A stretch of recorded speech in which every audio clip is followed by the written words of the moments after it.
Frau Holle von den Gebrüdern Grimm. Eine Witwe hatte 2 Töchter, davon war die eine schön und fleißig, die andere hässlich und faul. Sie hatte aber die hässliche und faule, weil sie ihre rechte Tochter war, viel lieber, und die andere musste alle Arbeit tun und der Aschenputtel im Haus sein. Das arme Mädchen musste sich täglich auf die große Straße bei einem Brunnen setzen und musste so viel spinnen, dass ihm das Blut aus den Fingern sprang. Nun trug es sich zu, dass die Spüle einmal ganz blutig war, da bückte es sich damit in den Brunnen und wollte sie abwaschen. Sie sprang ihm aber aus der Hand und fiel hinab. Es weinte, lief zur Stiefmutter und erzählte ihr das Unglück. Sie schalt es aber so heftig und war so unbarmherzig, dass sie sprach: »Hast du die Spule hinunterfallen lassen, so hol sie auch wieder herauf.« Da ging das Mädchen zu dem Brunnen zurück und wusste nicht, was es anfangen sollte, und in der Herzensangst sprang es in den Brunnen hinein, um die Spule zu holen. Es verlor die Besinnung, und als es erwachte und wieder zu sich selber kam, war es auf einer schönen Wiese, wo die Sonne schien und viel tausend Blumen standen. Auf dieser Wiese ging es fort und kam zu einem Backofen. Der war voller Brot, das Brot aber rief: »Ach, zieh mich raus, sonst verbrenne ich! Ich bin sonst längst ausgebacken!« Da trat es herzu und holte mit dem Brotschieber alles nacheinander heraus. Danach ging es weiter und kam zu einem Baum. Der hing voll Äpfel und rief ihm zu: »Ach, schüttel mich, wir Äpfel sind miteinander reif.« Da schüttete es den Baum, dass die Äpfel fielen, als regneten sie, und schüttete, bis keiner mehr oben war. Und als es alle in einen Haufen zusammengelegt hatte, ging es wieder weiter. Endlich kam es zu einem kleinen Haus. Daraus guckte eine alte Frau, weil sie aber so große Zähne hatte, ward ihm Angst und wollte fortlaufen.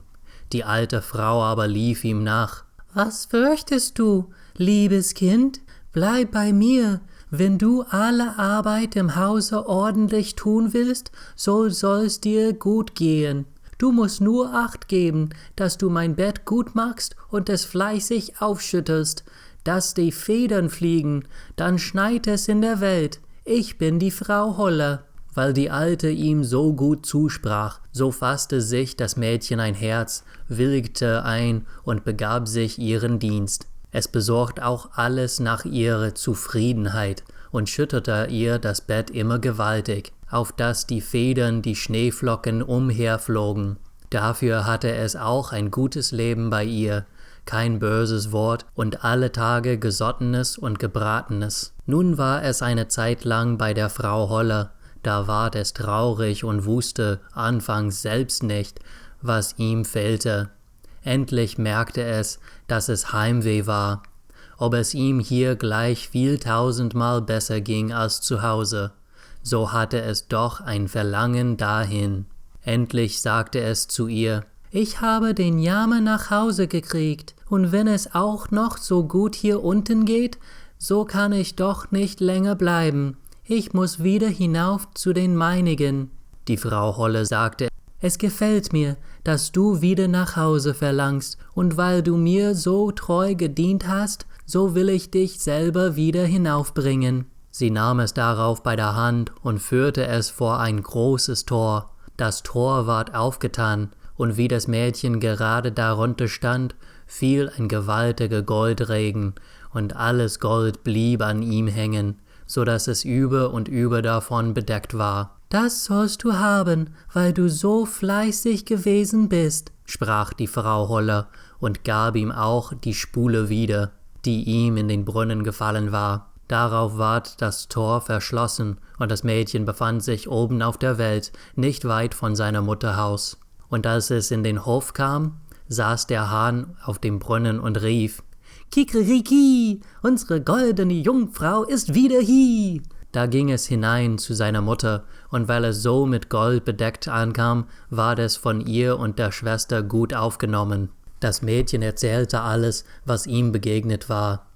Und als die Mutter hörte, wie es zu dem großen Reichtum gekommen war, wollte sie der anderen, hässlichen und faulen Tochter gerne dasselbe Glück verschaffen. Sie musste sich an den Brunnen setzen und spinnen, und damit ihre Spule blutig war, stach sie sich in die Finger und stieß sich die Hand in die Dornhecke. Dann warf sie die Spule in den Brunnen und sprang selber hinein. Sie kam wie die andere auf die schöne Wiese und ging auf demselben Pfad weiter. Als sie zu dem Backofen gelangte, schrie das Brot wieder: »Och, zieh mich raus, sonst verbrenne ich bin schon längst ausgebacken.« Die Faule aber antwortete: »Da hätte ich Lust, mich schmutzig zu machen«, und ging fort.